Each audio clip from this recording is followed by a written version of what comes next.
गिबियावनो बयखौबो बड' निउस इउटुब चेनेलनि गोदान खौराङाव बरायबाय। नोंथांमोननि थाखाय बे समाव माखासे खौरां लाबोदों। भिडिअखौ जोबजासे नायलांनो दाबाव आरो चेनेलाव गोदानब्ला अन्नानै साबस्क्राइब खालामना बेलाव थुना अलाव होनानै ला आरो भिडिअखौ लाइक कमेन्ट शेयार खालामनो गुरै खावलायबाय। दानिया फैदो दिनैनि खौराङाव। गिबि खौराङाव दङ नेपाल हादराव 4.4 मेगनिट्युड आरो 5.0 मेगनिट्युड गोख्रैथियाव गासै खननै बांग्रि मावदों। थांनाय 22 एप्रिल खालि नेपाल हादराव हरनि 11.43 रिंगासो समाव 4.4 मेगनिट्युड गोख्रैथियाव आरो 28 एप्रिल खालि 1.15 रिंगासो समाव 5.0 मेगनिट्युड गोख्रैथियाव बांग्रि मावदों होननानै नेशनेल सेन्टार फर सेस्मोलजिया फोसावना होदों।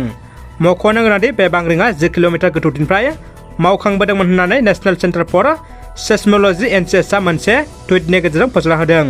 मख'नो गोनांदि बांग्रि मावनायजों नेपाल हादराव गाज्रि गोहोम खोख्लैदों होननानै मिथिनो मोन्दों। दुखुथियाफोरनि दुखुआव बाहागो लानो गोरिबफोरनि मेगननि मोदैखौ फुगारनो ओंखारबोग्रा सुबुङा बे संसाराव गोबां खमसै। गावनि फारसेल' सानग्रा जालांजोब्बाय सुबुं माहारिया। नाथाय बेनि गेजेरावनो सासे सुबुङा दावगाबोदों दुखुथियाफोरनि मेगननि मोदैखौ फुगारनो। बिथाङानो जादों अराय सुबुं अनफावरि जिसुआ सुमफ्रामारि। चिरां जिल्लानि सिङाव थानाय बामोनगाव गारलाबारि गामिनि सरन बरगयारिनि अनजालि फिसाजो 7 थाखोआव फरायबाय थानाय रिमि बरगयारि मुंनि सासे फरायसुलिया एपेन्डिक्स बेरामजों नाख्रेबजानानै दङ। थेवबो बे समाव मदद होनो आरो रिमि बरगयारिनि फरायसा जिउखौ रैखा खालामनो रावबो ओंखारबोआखै, जायनि थाखाय नखरनि धोन सम्पति जोबस्रांलांजोब्बाय। नाथाय बेबायदि हालोदखौ मिथिनानै दुखुथिया नखरनि रिमि बरगयारिनि फरायसा जिउखौ बासायनो आरो मदद होनो ओंखारबोदों सुबुं अनफावरि जिसुआ सुमफ्रामारि बिथाङा गावनि खुगाजोंनो फोरमायनाय बायदिब्ला अपारेशन खालामखांनायनि उनाव बेखौ नायफामफिननाय एबा चेकआपआव बेसे खरसा जायो आरो हस्पिटालसिम लांलाय लाबोलायनि दायथ'खौ गावनि गार्जेन लासिगोन आरो रिमि बरगयारिनि देहाया राफोद जाजासिम दायथ' एबा बिबान लासिगोन होनना बुंथियो। गुवाहाटीनि मालिगाव ओनसोलाव सिनाय मोनै सुबुंनि खामनाय गोथै देहा मोन्दों। गुवाहाटी नोगोराव सिनाय मोनै सुबुंनि गोथै देहा मोननाया गोदान बाथ्रा नंला। दिनै 29 एप्रिल फुंनि समाव गुवाहाटीनि मालिगाव ओनसोलनि फान्डु केबिन ओनसोलाव सिनाय मोनै सुबुंनि अर खामनाय गोथै देहा मोन्दों। मोनसे सुलुंनिफ्राय मिथिनो मोननाय बायदिब्ला ओनसोलनि माखासे सुबुंफ्रा बे सुबुंखौ गोजाननिफ्राय अर खामनाय थासारियाव नुनो मोन्दोंमोन आरो दैजों अरखौ खोमोरनो नाजादोंमोन। नाथाय अरखौ खोमोरनायाव उन जानायाव सुबुंनि जिउ खहा जायो होननानै मिथिनो मोन्दों।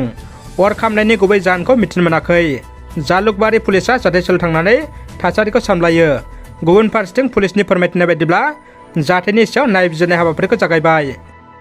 दानिया फैदो गुबुन मोनसे खौराङाव। गिख्रंथाव जाथाय, फिसायानो असे बिजिखौ बुथारबाय।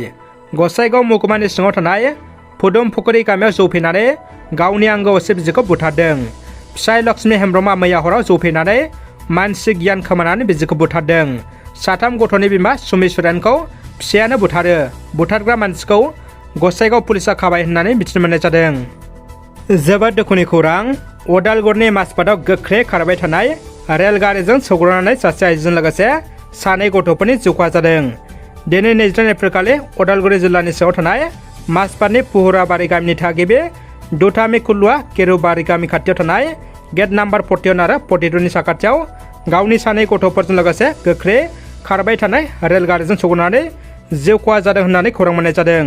सुलुंनिफ्राय मिथिनाय बायदिब्ला दुथामि कुल्लुआ गावनि 2 गथ'फोरखौ लानानै खारबाय थानाय रेलगारियाव बारसोमनानै जिउ फोजोबनानै लादों होननानै ओनसोलनि सुबुंफ्रा सन्देह खालामदों। नाथाय जाथाया माबोरै जादों बेखौ दासिमबो रोखायै मिथिनो मोननाय जायाखै। जोबोद गोजोनथाव खौरां, सुमन अधिकारिया 2 फिल्मफेयार एवार्ड्सखौ देरहासारनो हादों। आसामनि थाखाय मोनसे गोग्गाथाव खौरां, बरपेटानि सुमन अधिकारिया थांनाय 22 एप्रिल खालि मुम्बाइनि जौ वर्ल्ड कन्भेन्सन सेन्टाराव खुंफुंजानाय 68थि हुन्डाइ फिल्मफेयार एवार्ड्स 2023 आव 2 फिल्मफेयार एवार्ड्सखौ देरहासारनो हादों। दानिया फैदो जोबथा खौराङाव। डिमासा बिग्रायारिजों भारत सोरखारा गोरोबथा खालामबाय। थांनाय 22 एप्रिल खालि गोदान दिल्लीयाव मिरुनि नखर मन्थ्रि अमित शाह आरो आसामनि गिबि मन्थ्रि हिमन्त बिश्व शर्मानि नुजाथिनायाव भारत सरकार आरो आसाम सरकारा DNLA डिमासा नेशनेल लिबारेशन आर्मिजों गोरोबथा जानाय मोनसे मस्ट मेमोरेन्डाम अफ आन्डारस्टेन्डिंआव सागान होबाय। नखर मन्थ्रि अमित शाहआ बुंदों दि बे गोरोबथाया डिमासाफोरनि गासै समाजारि, सोलोंथाइ, राजखान्थियारि आरो रांखान्थि बिथिङाव जौगानाय लाबोगोन। मिरु सरकार आरो रायजो सरकारा डिमासाफोरनि जौगाथायनि थाखाय मोनसे जुनिया पेकेज महरै 500 कौटि रां हरगोन होननानै मिथिनो मोन्दों।